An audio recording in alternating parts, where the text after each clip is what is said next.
Hello, everyone. It's Dawn Fisher, Morning Glory Needleworks. Welcome to my 27th FlossTube video. As always, thank you to everybody who subscribed and commented, liked my channel, and my little beginning blurb. As always, links are posted in the description below the video, in the description comments section, whatever it's called. I break my videos into chapters. So if you just want to watch Stitch of the Month, go find the chapter section in the description, click on the timestamp next to it, which could be 8 minutes and 14 seconds, and it will take you right to the section you want to watch. So as always, I'd prefer you watch the whole video, but if you just want to come back and do the Stitch of the Month, or whatever, welcome to my videos. So it's the 1st of February, so let's get started. Again, I want to thank everybody who sent healing and good thoughts. My last video, I had my second cold in like a month, so not COVID, just a cold, but I'm much better now. I can talk, and at the end of this video, I've decided to wait till the end. I'm going to give an update about what's going on here in our neck of the woods, our household. So with that said, I'm going to move on to the next section, which is in FlossTube videos 25 and 26. I announced that I had met one of my goals, and actually I've super far exceeded it. My goal was 500 subscribers, and I'm well over 600 now. So thank you. So I announced I was going to do a giveaway for $25 worth of my designs, or whatever you wanted. It can be a digital design, or I can mail you, if you live in the US, I can mail you a copy of whatever chart you want. Or charts, up to $25 worth. Please don't order on Etsy. Just email me. My email is in the links below. I've got links to my Etsy page, my Instagram, Stitch of the Month Facebook group, Morning Glory Needleworks Facebook group, Stitch a Day Facebook group, Buy Me a Coffee, and all sorts of other things I talk about in this video. So back to what I was talking about. So what I asked people to do was comment on their goals for this year, either on FlossTube 25 and or FlossTube 26. So what I did is I wrote down everybody's names who commented. Thank you so much. And I love all the goals everybody had. It's kind of inspiring. People, they want to learn new stitches, where you're in the right place for that. Some people were just wanting to work on the Stitch a Day sampler, which I was excited to hear. Some people were just working on finishing up a bunch of WIPs, WIPs, works in progress, that they had going. A lot of people were very organized and have rotations where they would work on each WIP for a certain amount of time. I'm not that organized. Some were trying to learn to stitch neater, to stitch in hand. So there was a lot of really nice goals, and it was fun to see what everybody was working on, kind of inspiring. So what I've done, I wrote down everybody's name. I put it in this pretty little box I have here. So I wrote everybody's name down. If I can get the box back open again. It was open earlier. There we go. So I've got everybody's names written on pieces of paper here. So I'm going to draw a winner. And again, they'll receive $25 worth of charts from Morning Glory Needleworks. So the winner is my messy writing, Diane McClure. So Diane, if you want to email me, it's dawn@morninggloryneedleworks.com. And you can check out my Etsy site. Like I said, don't buy the pattern on there, but let me know what patterns you're interested in. Like I said, I can send them digitally over email. I can mail them to you if you're in the United States. And as I said before, the Stitch a Day pattern is $25. So that works out good. But anyway, be sure to email me. And congratulations, I'm so excited. And thank you so much to everybody who commented. I had so many wonderful comments, and I try to reply to everybody just because I'm so excited that people are watching and commenting on my videos. So thank you again, and congratulations to Diane. Now, on to the last few videos I've been talking about a sampler I've been reproducing. I'm loving this so much. It is so much fun. It's a beautiful sampler. It's turning out beautiful. This sampler was stitched, if you haven't watched the other videos, was stitched by Mary Ansell on November 8th, 1822, and she was 12 years old. I don't have any other information on the sampler, unfortunately, other than it came from England. So it's definitely an English sampler. The sampler was about 36 threads to the inch, kind of loosely woven. All the stitches were worked in silk. There were no specialty stitches. They're all cross stitches.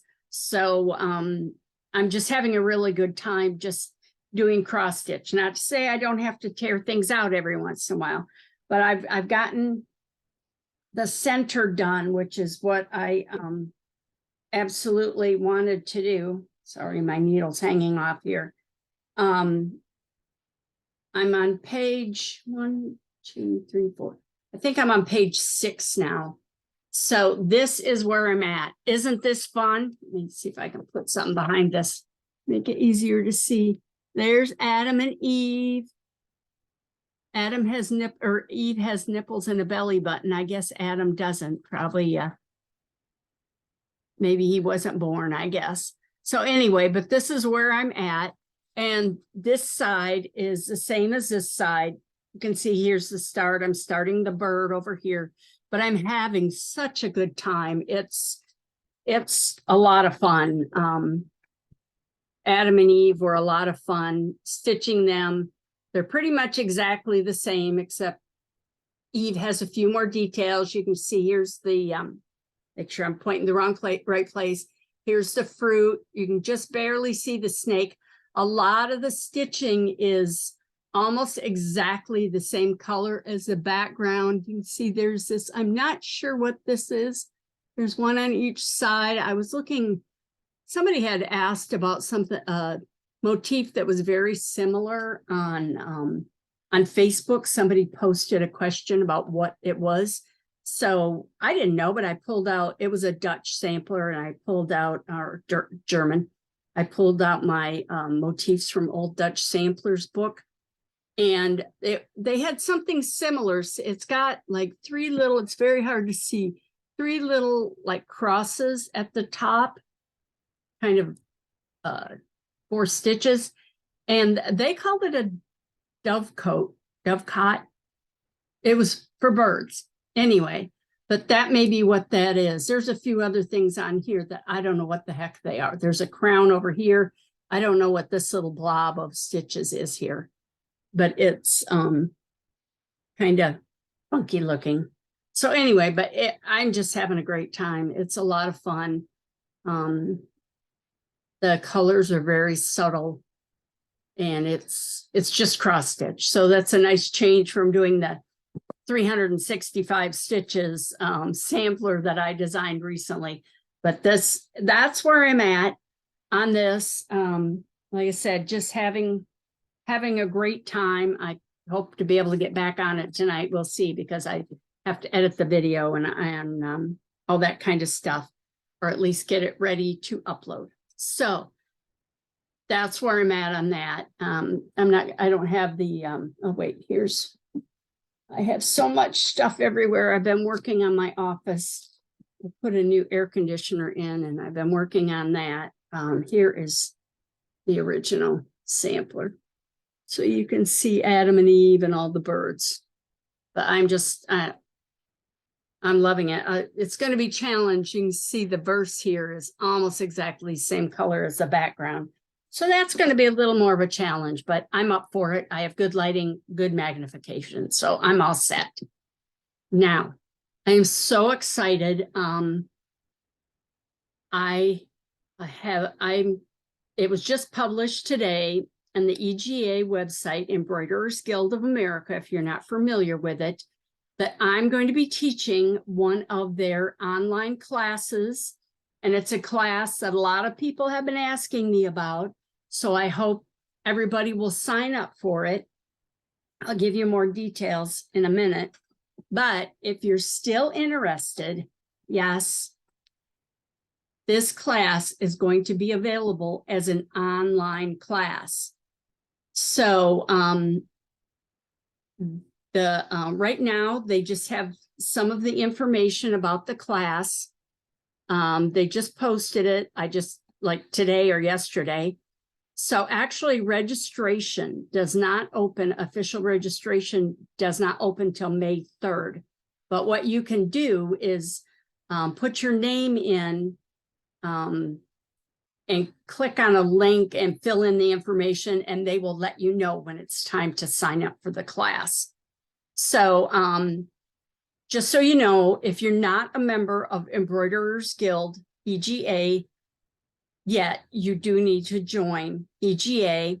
And there's information on the website. I did put a link. There's a link to this class, or the information about this class in all the other, at the bottom of all the other links I provide. So if you're not a member of EGA, you can go up to the top, and I think it does tell you about chapters, where there's chapters. If there's no chapters near you, you can become what's called a member at large, which means you get the magazine and all the other perks, but you don't have a face-to-face chapter to go to. But I'm a member of Cyber Stitchers, because the nearest chapters around me are like, where's it, one an hour north, there's one an hour south. So I don't get to them very often. So I joined Cyber Stitchers, which is an online group, and they're pretty active. They have a lot of the same perks, or all the same perks. They have teachers that teach over Zoom. They have, sorry, I just lost my train of thought. My mind is gone here. But they have different teachers come in. They have what they call a big education event, where they pay for part of to take one of the group correspondence courses that they sponsor. So anyway, it's a great group, and I've belonged to them for many, many years. But so again, registration opens on May 3rd. The first lesson, it's broken up into 4 lessons. There'll be 4 chunks, and the first lesson will be posted August 2nd. And the following lessons will be posted on August 16th, August 30th, and the last one will be posted on September 13th. So the lessons will include written instructions.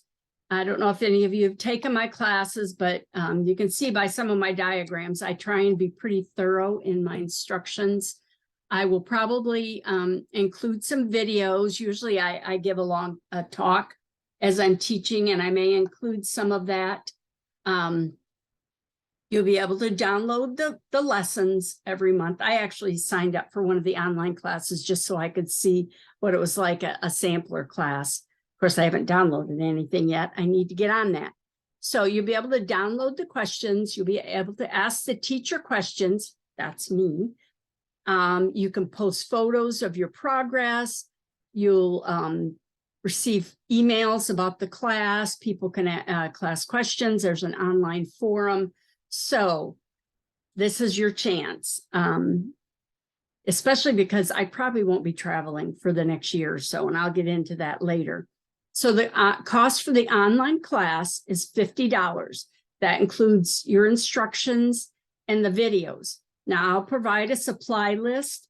I use a 28 count natural linen for this, and I use 4 shades of sulky threads.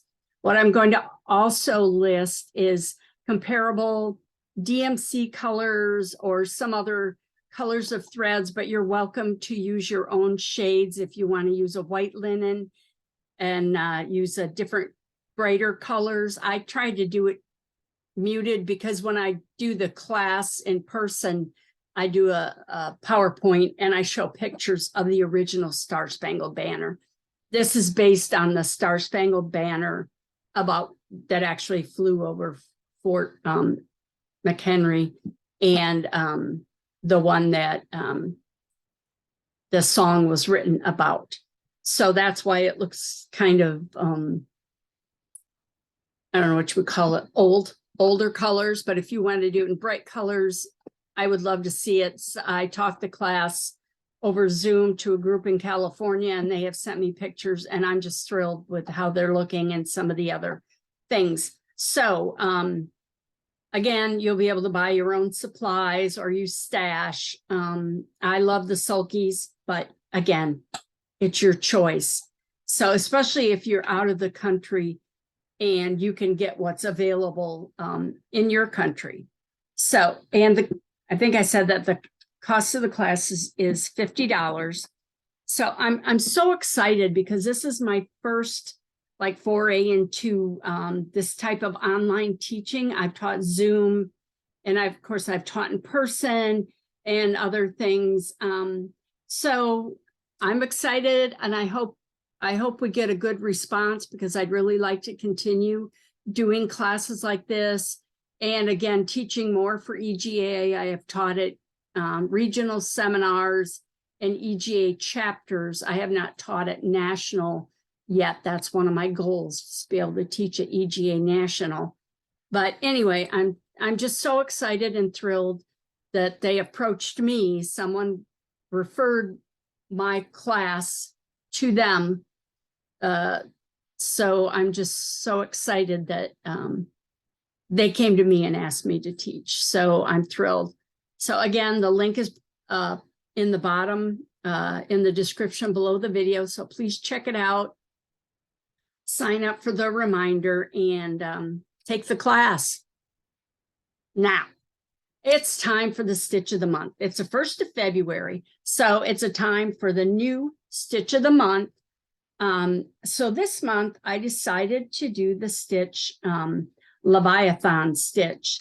So to me, it's a fun, easy stitch. Other people may disagree, but it's a very dense stitch, kind of like the waffle stitch we did last month. It looks kind of the same, only different. It's actually thicker. So what I've done here is the Stitch of the Month handout. This is the chart. These were, you can't see them very well, but these were the stitches from last month. This row here has the Leviathan stitches. It has 3 Leviathan stitches over 6 threads. And with this, I give suggested DMC colors, and then I am actually using sulky threads to do this. Oh, this will be available as a PDF in the Stitch of the Month Facebook group. So be sure to join the Facebook group so you can get this, plus this is the stitch. And this kind of shows a close-up of how the band looks. You can see the 3 Leviathan stitches, which are over 6 threads. Here's the diagram for it. And I didn't give a lot of detail in the instructions. It's kind of like follow the numbers. So that's what I'm going to be teaching this time for Stitch of the Month. So what I'm going to do, I'm going to show it, show PowerPoint like I always do, and then I'm going to demonstrate the stitch. And I wanted to show you, this is my sampler. And what I did is, this is 2022 with all the stitches. And then I just kept going with 2023 below it. I just added the 2023. Here's the 2 waffle stitches. And then here's the 3 Leviathan. And you can see, it's kind of hard to see, but they're thick. See how they kind of, you can see the texture to them, that they protrude out of the, away from the fabric. It's a very thick stitch. So let me show you the PowerPoint, then I'll demonstrate and talk about it a little bit more. So hang on while I get the PowerPoint all set up. So here we are. That's a blow up of the diagram that's provided on the handout, which again will be on the Stitch of the Month Facebook page. So you can see when I stitched this on my sample, I actually did the large pink flowers first. The rest of it is just cross stitch. I did the 2 large pink flowers, and then I put the Leviathan stitches in between. So, and I did that in the light pink. Actually, I think I forgot to do the yellow centers on mine. I need to do that. So this has several different colors on it. You can choose whatever colors you want or whatever color theme you're using for your sampler. So I used string cut. I mean, I use Sulky and I use 1 strand. Again, this is a very dense stitch, but if you may want to use, if you're using like a DMC or a Weeks or Gentle Arts or any of the other over dyed threads, you may want to use 2 strands, and you're going to kind of want to lay the strands side by side so it's smooth. So again, this is pretty dense stitch, but as long as you follow the numbers, it makes sense, and you kind of get a rhythm. By the 3rd one I did, I had the rhythm down to the stitch. So the first thing you're going to do, come up at 1, and then you're going to count over 6 threads to the right and up 6 threads, and then from and go down at 2. Then you're going to come back down 6 threads, come up at 3, and go down at 4, which is 6 threads above 1. So you'll have just a big X, just a big cross stitch. Now, this is where the rhythm comes in. For step 5, you're going to go 1 thread over to the 1 thread to the right of step 1 and go down 1 thread to the left of step 2. Come up 1 thread above step 1 and go down 1 step below step 2. That's 7, 8. Then for 9, we're going to come up next to 1 thread to the left of step 3 and go down at 10, 1 step to the right of 4. Then you're going to come up at 11, which is 1 thread up from step 3, go down at 12, which is 1 thread down from step 4. So you can kind of see how it covered each of the corners. Next, we're going to move more to the center. So step 13 is 1 thread over from 1 thread to the right of step 5, and it's going to come down. You're going to go down 1 step to the left of step 6. Then you're going to come up at step 15, which is 1 thread to the left of step 9, go down at 16, which is 1 thread to the right of step 10. Then for step 17, you're going to come up 1 thread above 1 thread above step 7 and go down 1 thread below step 8. Step 19, you're going to come up 1 thread below 12 and go down 1 thread above step 11. Then step 21, 22 is a horizontal stitch across the middle. Step 23, 24 is a vertical stitch across the center. And that's it. That's the stitch. Like I said, it looks complicated, but it's really not, as long as you follow the diagram. And it's very poofy in the center. So I hope that makes sense. Now I'm going to demonstrate how to do the stitch. So I'm going to stop. I'm going to pause this a minute and then move on to the other camera. Okay, so where I am here, I've already come up. This would be step 1. So what I'm going to do is count 6 threads to the right. I usually count by 2s. 2, 4, 6, then 6 threads up. 2, 4, 6. That is step 2. And I wrap that thread around my arm. I have a long, long thread here. Whew. Okay. Let me straighten this out. Okay. So now that's step 1, 2. So I'm going to come up 6 threads down or 6 threads over from step 1, 2. And this is step 3, 4.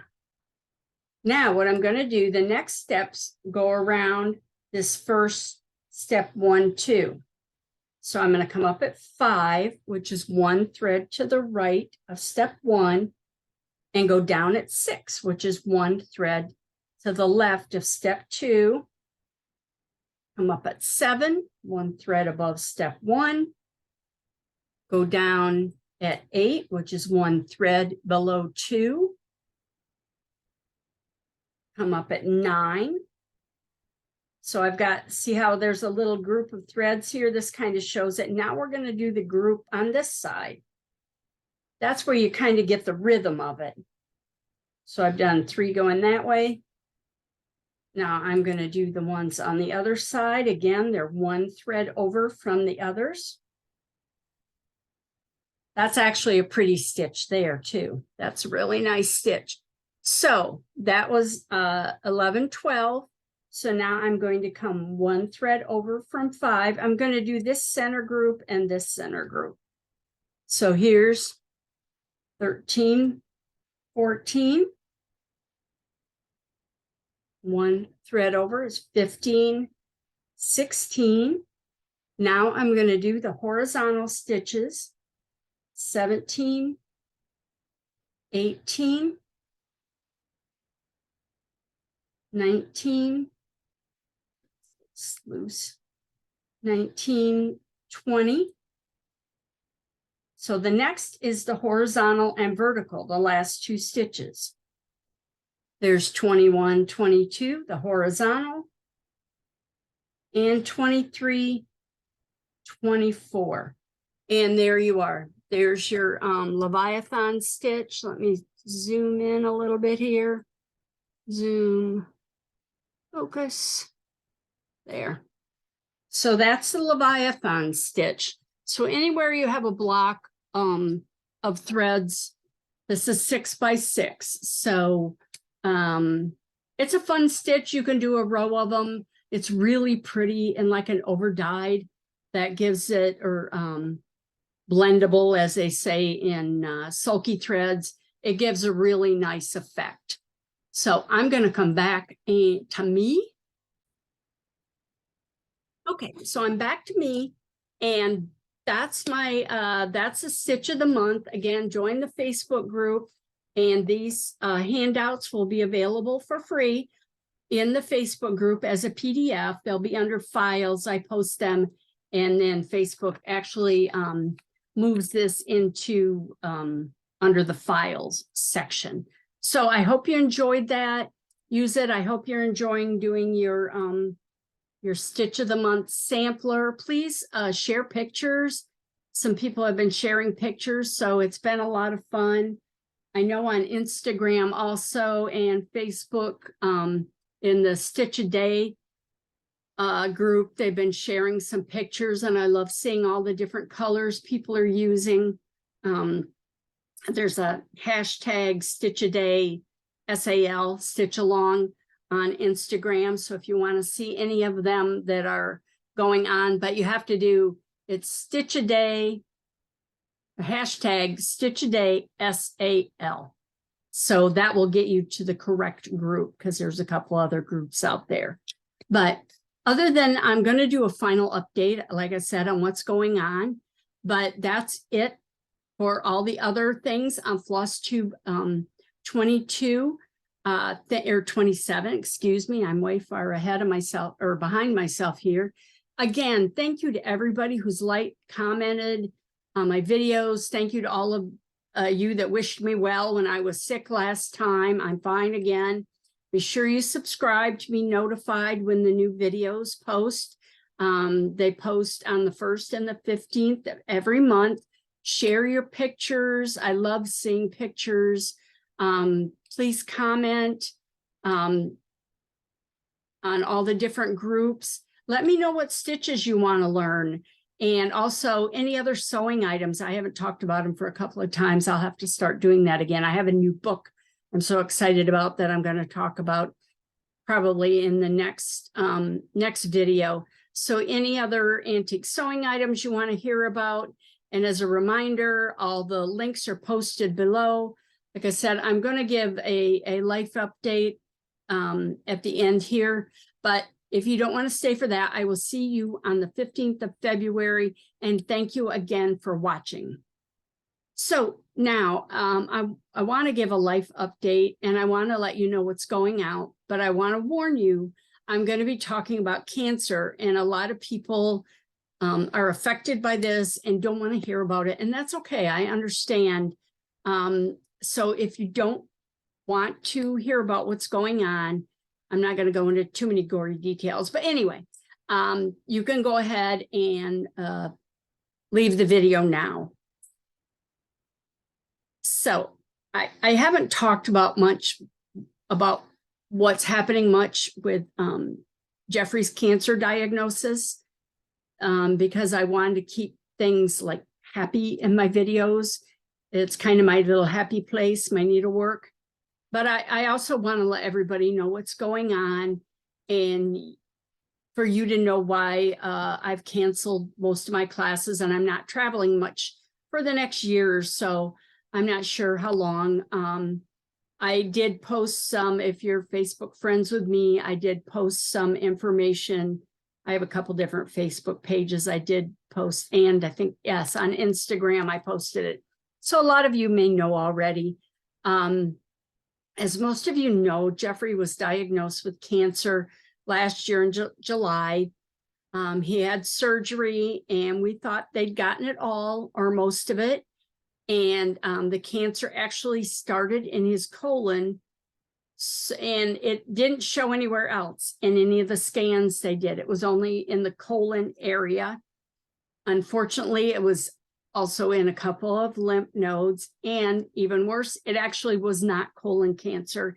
It's a very aggressive type of cancer, fast-growing, aggressive cancer, and even if they had gotten rid of it, it has a 70% recurrence rate. So he had the surgery in July, and then he had to wait 3 months before he could start any treatments.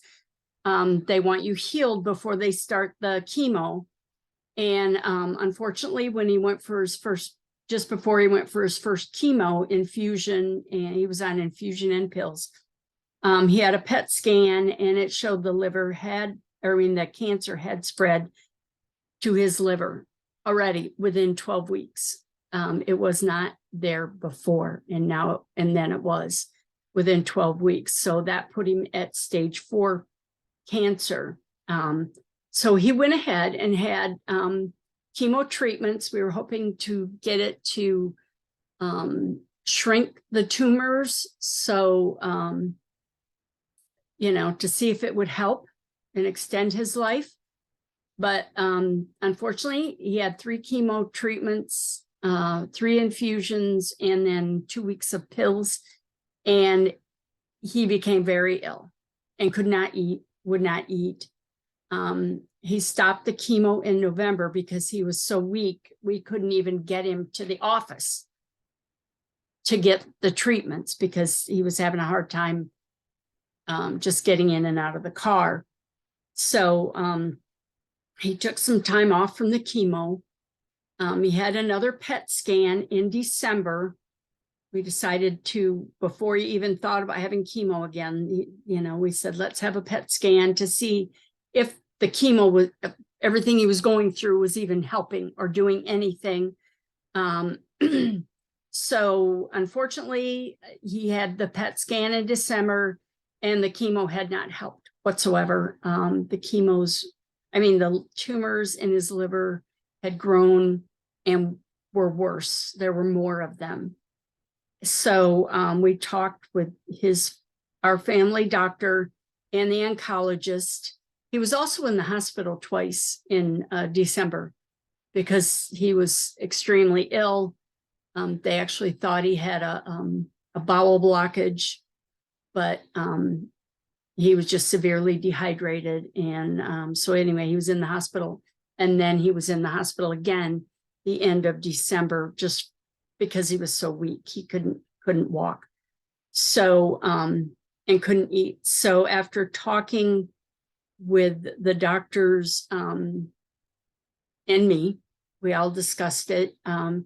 Jeffrey decided to enter hospice care, which means once you're in the hospice care program, you can no longer have treatments for cancer. You know, if you decide to go back and have treatments, you're no longer in the hospice system. So he decided he wasn't even strong enough. He couldn't have had treatments if he wanted to, because he's still very weak. So now he's under hospice care. He's at home. I'm taking care of him. He's actually doing well. He's doing actually a little bit better than he was before. He's not in any pain. He's not on any pain medicine. He's not in any pain. He's still very weak. He can't walk at this point because, you know, he's been sitting around for months. So he's gotten very weak. He's in a wheelchair, so he gets around in his wheelchair. He's strong enough to transfer himself. Hospice has been wonderful. They've provided us with pretty much everything we need. We finally broke down and got him a hospital bed because it was too hard for him to get in and out of our big bed. So luckily we have a huge bedroom. So there's a hospital bed and then our king size bed and dressers and cats everywhere. So he's doing okay. He's weak, but he's eating better now. He still doesn't eat a quarter of what he used to eat. He's since from the original weight he's big. He's like 6 foot, 6'2", 6'3". So he's a big guy. And since I first had met him, I don't know exactly what he weighed, but he's probably lost 70 pounds. So he's, you know, he's not skinny, but he's definitely lost some weight. So unfortunately, a lot of it's muscle mass. Anyway, but he's weak, but eating better. He's doing okay. So we have a hospice nurse that comes in once a week, and she checks him out, makes sure he's doing okay.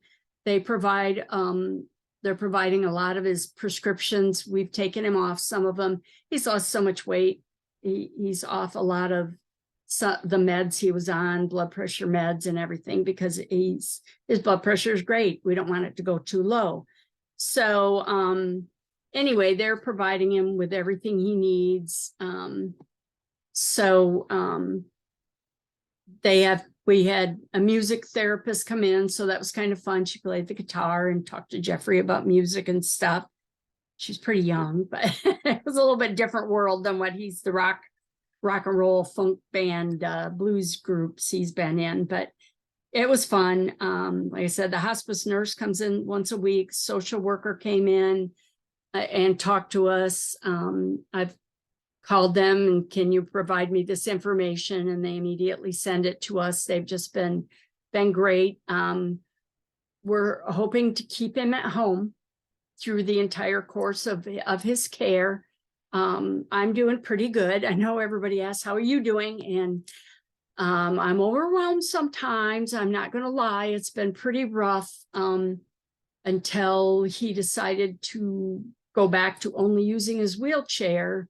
He was trying to walk or he would just like collapse. He never really like fell, but he was trying to get off the bed by himself and slid and ended up on the floor.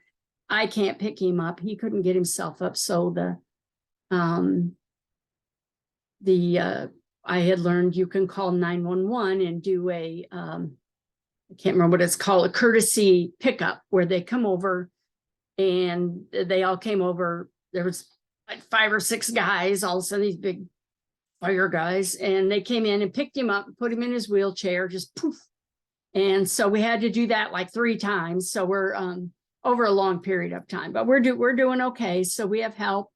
Again, I get a little overwhelmed sometimes. We had to take him off one of his meds because it was just he was just kind of out of it. And so anyway, I do have family. They're not here, but I'm still in touch with them all the time. They're very a great support. I have friends here that are a wonderful support. I can leave him alone for a while. It's not like somebody has to be here with him all the time.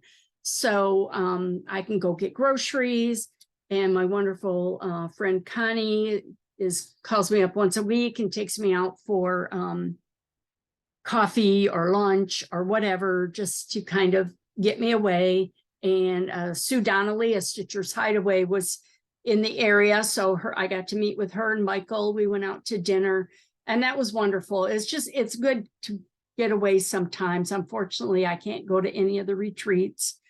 I can't be gone like a whole day.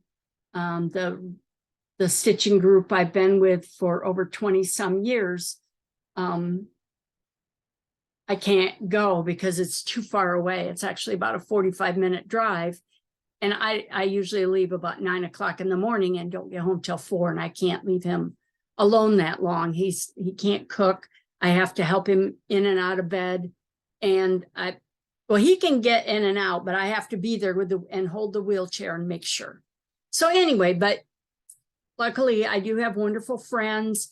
People send me messages on Facebook all the time, chat with me. How are you doing? I posted on Jeffrey's timeline on Facebook. So his friends are also contacting me and wanting to come visit. We're not really going out anywhere right now, but anyway, I'm okay. I'm going to be okay. It's very hard. It's very hard. So, and I'm sure it will get worse, but right now I'm okay. So I'll give an occasional update, but I just kind of wanted to let everybody know, what was going on. So from now on, I just want to keep most of the videos about my love of needlework and everything that goes with it. And my needlework has been very therapeutic during this time. I can just sit and stitch and watch TV. We sit together and watch TV, or he goes to bed and I stay up for a couple hours and just stitch. So that and my audiobooks and other things kind of keep me sane, and my family, of course, and friends. But I just want to say thank you for any love and support you can offer, any healing thoughts, prayers, whatever you want to offer. I do appreciate it. And again, thank you for watching my videos, and I will see you again on the 15th. Thanks.